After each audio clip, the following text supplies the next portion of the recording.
Wesh le gang, c'est NJZ, j'espère que vous allez bien. Moi personnellement c'est super.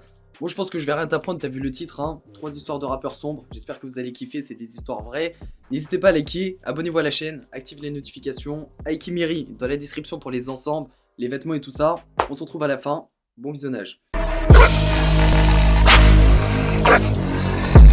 This quality I would murder.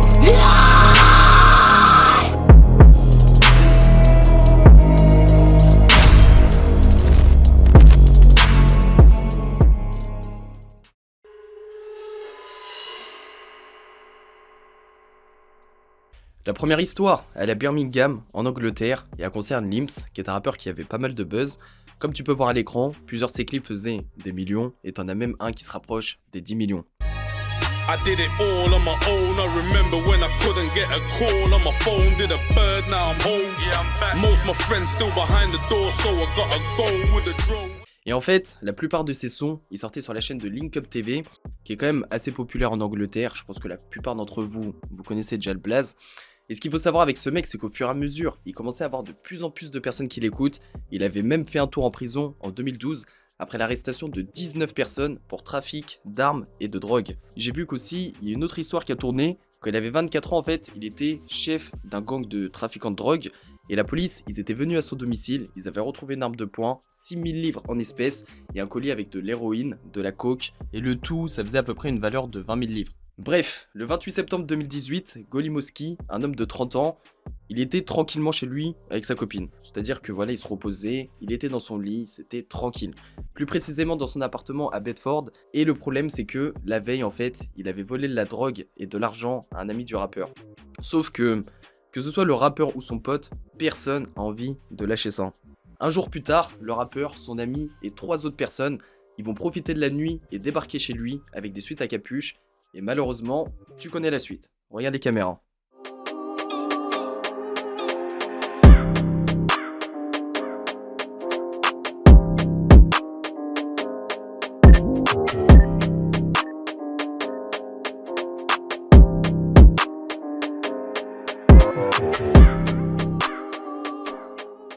Et ce qui va arriver en fait, c'est que le rappeur, qui avait 31 ans à ce moment-là, ses collègues qui avaient entre 20 et 25 ans, ils vont attaquer la victime, la poignarder à plusieurs reprises, et tellement ils vont péter un câble, ils vont même finir la victime avec un club de golf. Alors, je pense que tu t'en doutes, Golimowski, il est tranquillement chez lui, t'as plusieurs mecs qui débarquent comme ça, il est avec sa copine, c'est compliqué. Donc ce qu'il va faire en fait, c'est qu'avec l'adrénaline, il va courir pour aller chercher de l'aide, avec les voisins et tout ça, sauf que t'as personne qui va répondre, il va s'effondrer par terre, il va plus jamais se réveiller. Le drame, il a été fait, donc le rappeur et ses collègues, ils vont tous prendre la fuite, ils vont être encore une fois filmés par les caméras de surveillance quand ils vont repartir. Et en fait, tout le monde va être arrêté, t'as du sang qui va être retrouvé dans la voiture du rappeur, et quelques temps plus tard, ils vont être reconnus coupables de meurtre pour une majorité de 11 voix contre une. Les sanctions, elles sont simples, 3 personnes, dont le rappeur, ils vont être condamnés à la prison à vie, avec 26 ans de sûreté, et les 2 autres personnes dans l'histoire, ils vont être innocentés pour le meurtre, mais ils vont être reconnus coupables d'homicide involontaire. Ils vont prendre chacun une peine de 12 ans de prison. Ce qui fait qu'au total, ils ont pris 102 ans de prison, tout ça pour une vengeance. Dites-moi si ça vaut le coup dans les commentaires. Je pense que la réponse est non. La copine de la victime, donc de Golimowski, qui était en train de dormir avec lui le soir du meurtre, en fait, elle a clairement déclaré au jury qu'il y avait surtout 3 personnes qui ont attaqué son homme, donc les 3 mecs qui ont pris la plus grosse peine, avec les 26 ans de sûreté. Et elle a dit mot pour mot, il n'arrêtait pas de l'attaquer, il n'abandonnait pas, il y avait du sang partout, il y en avait partout. Avec un peu de temps, l'enquête va montrer que Golimowski, c'était pas un mec lambda, c'était aussi un trafiquant de drogue qui avait volé plusieurs personnes dans la ville, et parfois avec violence, comme par exemple la veille du drame. En fait, l'histoire, c'est pas juste il a volé de la drogue ou de l'argent à un ami du rappeur, c'est qu'il avait attaqué l'ami du rappeur avec une queue de billard. Il était aussi avec une autre personne. Ce qui fait que le rappeur, ce qu'il a fait avec ses potes, c'est plus ou moins la même chose, sauf qu'il est parti jusqu'au meurtre. Je pense que tu t'en doutes, le rappeur, il avait déjà une petite carrière avant tout ça, donc depuis qu'il y a eu l'histoire en fait, il a gagné pas mal de buzz, sauf que il a perdu sa liberté, le buzz il lui sert un peu à rien, parce qu'il peut pas continuer sa carrière pendant longtemps, et t'as beaucoup de personnes dans ses commentaires qui vont parler de cette histoire, et qui vont dire que c'est dommage, parce qu'on va pas se mentir que c'est un mec qui avait quand même beaucoup de talent. Perso, j'aimais bien sa musique.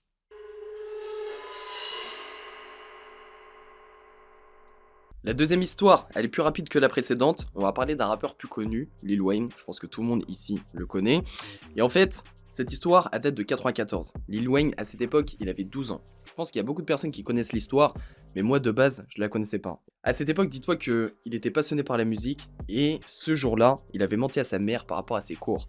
Il avait dit qu'il avait fini plus tôt, sauf que c'était faux, c'était juste pour travailler son rap.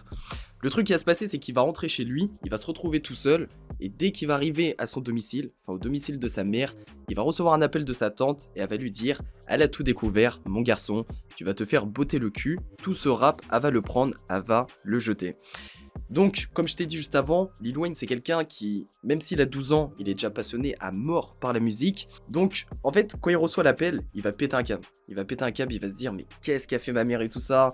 Elle veut jeter mon rap et tout, il va se remettre en question à mort. Et dans sa tête, je sais pas, il va se dire quoi, mais en clair, il va vouloir faire péter un câble à sa mère. Il y a un truc qui est important à préciser, c'est que sa mère, elle a aussi le rôle de son père. Donc ça veut dire, là, quand elle rentrait au domicile, c'était pour l'éclater. C'était pas pour rigoler avec lui et tout ça.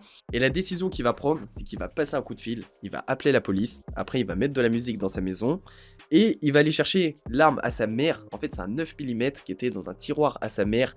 Dans la maison, t'as un miroir, il va partir devant. Je sais pas, il va commencer à faire quoi, il va commencer à se regarder dans le miroir et tout, il va avoir des pensées sombres. Et d'un coup, Lil Wayne, il va se tirer une balle. Le truc, c'est que de base, il devait se mettre une balle dans la tête, sauf qu'au dernier moment, il a eu un peu peur, il s'est mis une balle juste à côté du cœur, dans la poitrine. Forcément, il a appelé la police, donc la police, ils arrivent à son domicile, sauf que la porte, elle est fermée, Lil Wayne, il est par terre, il vient de se prendre une balle, il peut pas ramper jusqu'à la porte pour ouvrir et tout.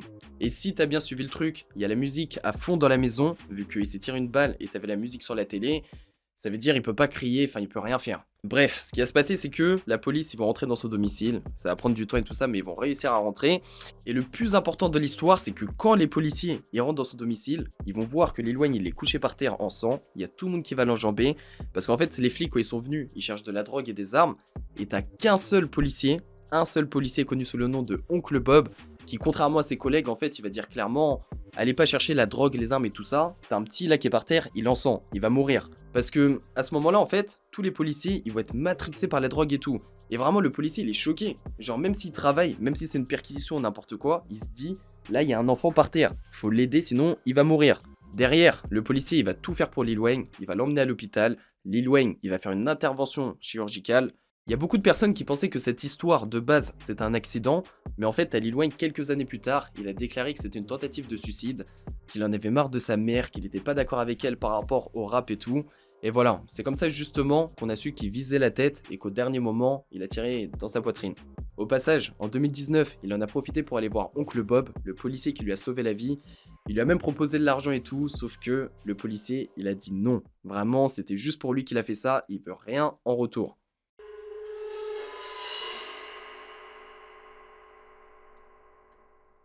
La troisième histoire, on va parler d'une story que j'ai déjà racontée dans l'histoire de Lamps, l'un des plus gros démons d'Angleterre, parce que c'est quand même une histoire où on a pas mal d'infos, et je trouve que cette histoire quand même, elle est assez sombre. Donc avant de commencer, si tu connais pas Lamps, si tu connais pas la drill UK, je te mets un petit extrait. Three pads on the abs, looking for who? My nigga done pushed it through. No metal done touch my skin, skid skirt, trying to get through. Tell our boys stop talking to feds like how you gonna give them clues. Blacked out in the 1-7, you won't even know who's who. Alors, pour te rappeler l'histoire de Lamps, ou si jamais t'as pas vu la vidéo, donc en fait c'est un mec de base, il avait besoin de rien. Quand il était jeune, ça veut dire son père, il gagnait bien sa vie, il était dans une école privée, et l'école a coûté quand même assez cher, on parle de 26 000 livres par an, c'est pas rien du tout. Et c'est pas quelqu'un qui a passé toute sa vie à Londres, parce qu'il a d'abord habité dans plusieurs villes en Angleterre, comme Birmingham, Manchester, Aston et Montpellier, avant de partir à Londres, et plus précisément dans le quartier de Wood Green.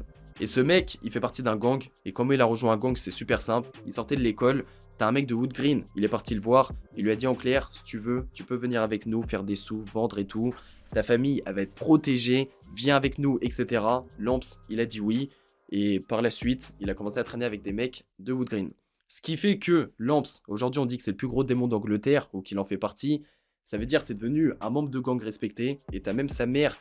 En fait, elle a senti la différence dans son comportement, dans le comportement de son fils, et elle a commencé à lui montrer des reportages pour lui faire la prévention sur les mecs de gang, comment ça peut finir et tout ça. Sauf que Lamps, il s'en fout complètement. Il lui a clairement dit, il s'en fout. Ce qu'elle va faire, c'est qu'elle va partir de Wood Green avec Lamps, elle va l'emmener à Brixton en espérant qu'il change de vie, qu'il s'écarte de la rue. Mais malgré tout ça, il va être toujours fidèle à son gang. Et bref, on arrive au 3 février 2018, aux alentours d'1h du matin. Kobe Nelson, alias Kobe, un membre de la NPK en Angleterre, il était tranquillement dans sa voiture à Tottenham, et plus précisément à Cumble Road. Ce qui va se passer, c'est que d'un coup, il y a une voiture qui va entrer à toute vitesse dans sa voiture. Mais vraiment, ça veut dire le mec, il est en train de rouler, t'as une voiture qui rentre à fond dans la sienne. Donc, dans cette voiture, je pense que tu t'en doutes, on peut retrouver Lamps et plusieurs personnes. Pour ceux qui connaissent, il y avait Young S, Giga G, Crash 22, Reelers et tout ça. Et si t'as pas capté pourquoi il rentre dans son véhicule, en fait c'est pour l'arrêter, pour qu'il soit bloqué. Et quand ils vont arrêter son véhicule, ils vont tous descendre. Et tu sais comment ça se passe en Angleterre, ils vont le poignarder à plusieurs reprises. Ils vont prendre la fuite et ils vont le laisser dans un sale état. Vraiment, Kobe, il est dans le mal. Il vient de se faire poignarder, il a plus de force. Ce qu'il va faire, c'est que il va appeler son frère, il va lui demander de prier parce qu'il sent que la mort arrive et que c'est bientôt fini pour lui. Et juste après, il va appeler l'ambulance. Écoute ça. What's your emergency? I've got stabbed. Where are you, mate? St. Mary's close. St. Mary. I'm dead. St. Mary's where? I'm dead. Tell me where you are. N17 Tottenham. I'm getting police and an ambulance to you, okay? Please. Et cette histoire prend fin parce que Kobe est mort juste après l'appel. J'espère que la vidéo t'a plu, n'hésite pas à mettre un like, dis-moi dans les coms d'ailleurs quelle histoire t'as préférée. S'il y a des personnes qui veulent une partie 2, vas-y je demande 1500 likes. 1500 likes, on fait une partie 2, elle sera disponible très bientôt. C'était GZ, rendez-vous bientôt. Gang. J'hésite entre une puce ou une pute, son cœur ou son cul, le choix est vite fait, je vais péter une lica. Ce que j'ai fait hier, je le refais, t'as besoin trop fort que je cogite. J'ai tout bébard dans la ville, je sais plus où aller, quand je rappe, je mets tout le monde d'accord. Même le manchot, il veut me serrer la pince, mais la pince, je l'utilise pour autre chose. Je le sais déjà, ils ont rien dans les poches, ils vont gratter des clopes et des feuilles. Mais faut les sous pour la conce, la barre des 1K, je l'ai pas dépassé que sur Insta.